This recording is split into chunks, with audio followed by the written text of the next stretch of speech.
First one was how was your day? Just kind of getting some feedback on how everybody's doing, which I know times are tough and it kind of spread across the board.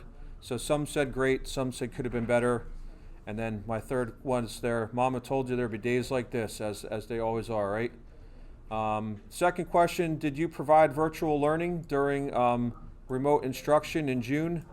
All right, so that was kind of something that we were looking at in the spring, you know, as far as how we're comparing now to then, and have you used WebEx yet is the platform we're talking about today.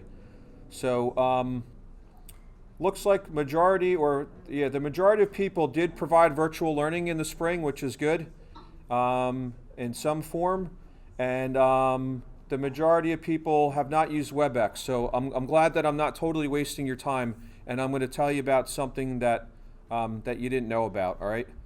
So I'm going to go over to and share my screen. All right, and so that we can look at this document here. All right, so everybody should be seeing the document that I emailed you today. All right, so with WebEx, as I mentioned, this is an alternative to Google Meets. And I thought it would be good to do like a little compare and contrast so that you know if it's something that you want to use. All right, so there's a lot of common features. You can mute microphones. You can share your screens or applications across the rest. The one big thing which I haven't seen come into place yet, IT has said that we're not going to be able to record through Google Meet soon. It's according to them, it was supposed to end already. All right, but I still see that functioning. All right, so depending on if you do record or not, then that's something that you want to be aware of, that you may no longer be able to record. You can see participants through all platforms. Oh, and you notice here too, I did put on that there's a difference. There's a WebEx desktop app and a cloud app, and I'm going to kind of talk to you about those today. You can chat through all of them. There are raise hand features, which I think was just added to Google Meets. The polling is kind of the one big thing that you can do with WebEx, and really only on the desktop app. All right, so if you want to do kind of little surveys impromptu during your classes, the WebEx desktop app is the only way to do that, really. Same thing with breakout sessions. That's not possible in Google Meets. So if you have groups of students at home, or if you have a large population of virtual students that you'd want to kind of put in subgroups to talk about things, that offers that ability. All right, so we could do smaller groups with that. You can send messages to specific people in WebEx where you can't do that in Google Meet. It's just a general chat, so you can direct a message directly to one person by doing that. And in WebEx, there's a whiteboard built into it, whereas in Google Meets, it takes you to another app. So it's got a lot of things that are self-contained in there. All right. Any questions on that so far as kind of comparing the differences between the different applications? Okay.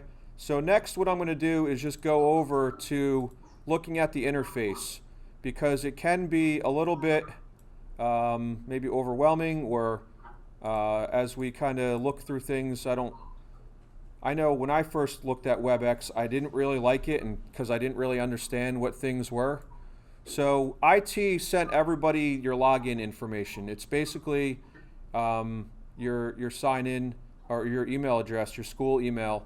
And when you come into the dashboard here, all right. So I'm basically going through what we have here. All right, and oops, sorry. And I'm going to go over the different topics and explain what each thing is as we go. So I'm going to follow the format of the Word or Google Doc, depending on what you chose if you looked at it, and explain them. All right, so these are all tabs here which take you to different screens. On your home tab, all right, this is probably the most important thing.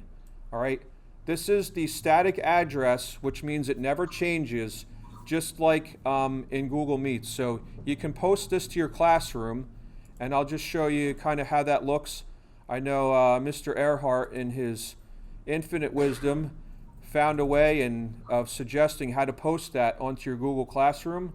So we used to have in the meets, it would show the meet code on here. All right.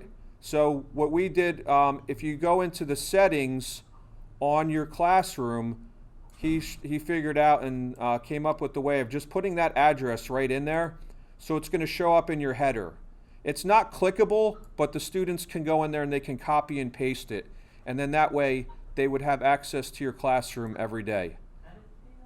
So that was going into classroom and into settings, and then you can put it in as the section and it'll show up in your header. And Jerry, it's the same meeting thing for AM, PM?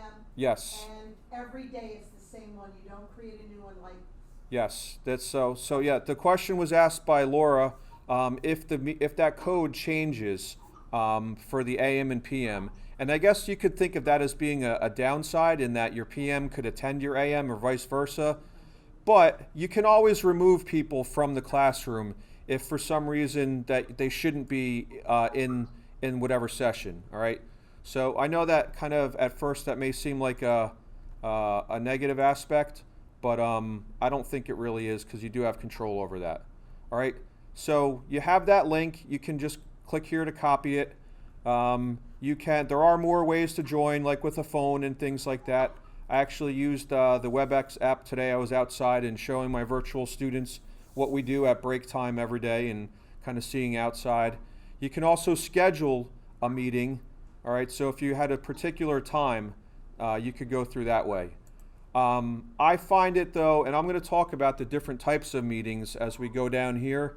This is what's called your personal meeting room, what you guys are all in today. So it's kind of an informal meeting room. WebEx is kind of geared and has a lot of applications in industry and kind of more professional environments where there's more formalized training. I'm going to just kind of talk about those real quickly if you wanted to, but really I don't think anybody's going to use those. So really this is the link that you want to have accessible.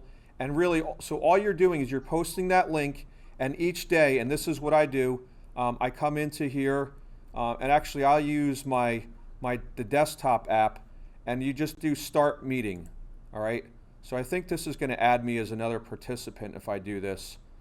So kind of like with Google Meet, it kind of gives you some options when you start. You can go into your mute options and your camera, and then you would just start meeting. And yeah, so this is probably going to create some weird things where we have, it's showing my screen of my screen and the audio is all looping, all right? But that is basically, that's how easy it is to get your meeting started. I'm just going to log back in here. So you just get that link, you post it, and then you press start meeting, all right? And that's going to be pretty much the same way you would be in a Google Meet, all right? Any questions on that so far? All right, once we're in, all right, your meetings tab would be setting up more formalized meetings. All right, I'm not going to talk about that too much. The recordings tab, all right. So on the bottom, you're going to have a couple buttons that are going to be for recordings. All right, you do have an option to save it to your desktop app. Once you press the record button, you're going to be able to go in there and save it either to the cloud or to your computer. All right. With that, so there's a couple things with that. If you have long videos, then it does take long to process. If you save it on your computer, you may need to use a converter to upload it to YouTube. All right. So that's going to be kind of something you need to decide. And for my feedback, it didn't seem like a lot of people are actually going to record. So that's probably not going to be too much of an issue. Preferences is going to be where you can name you can name your room. You can talk about going in there with some more advanced types of things with connections and stuff. You probably aren't going to deal with that too much. Insights is viewing statistics. And then downloads would be to get the desktop app. All right. So really, again, I'm talking about what these things are, but you're probably not going to use any of these things other than getting your link and then accessing your recordings. All right. All right. So I talked about how to access the dashboard, what all those things are, right? Starting a meeting, you're just going to press that button. The share content is going to be just like it did in Google Meets. Now, I will say the one thing here which is different, the polling is only available on the desktop app. So if you're interested in that, maybe we could do an extension of this and I'll show you kind of where those things are. I talked about recording, where you can record to the cloud or on your computer. Participants, you can kick them out of your room. That's basically what expelling is. You can also assign them privileges, so they can share their content the same way that we can. And the final one there is, as I mentioned, the breakout rooms. This is a quick idea of how to do the different polling on there. All right, so that would be something that I could walk you through, because I don't think I can show you that as I'm working on the screen here. All right, so I think at that point, that's, I don't want to overcomplicate this. I think that kind of gives you an idea of the differences and the benefits, and it's up to you to evaluate whether you want to use this resource or not. All right, so yes, you have to definitely play with it, as one of our people here said. Does anybody have any questions as far as that stuff goes, as far as what I talked about? All right, what I'd like to do to close this off there then, I'm going to give you one more poll.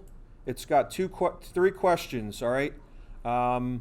What did you think about, what did you learn about WebEx? So that would be a short kind of text type of answer to put in. So maybe you mentioned you learned some of the differences or the benefits that it presents in comparison to Google Meets. Do you think it's possible to provide, and I got to expand my question here, I forget exactly how I had it there. Do you think it's possible to provide students valuable learning using remote instruction via live or recorded video? So we're teaching these platforms, but is it presenting a value? Does it make it so that we can bridge this gap where our students are no longer here? Can we still give them valuable instruction that we would have if they were in class? And then I'd just like you to kind of explain that answer to that one. All right, so that is the end of my presentation. I thank you all for your time on being here. I will stay here and ask as many questions as anybody has, or if you want to talk to me, on a one-to-one basis, and I can walk you through any of these things to see how you can use these different options.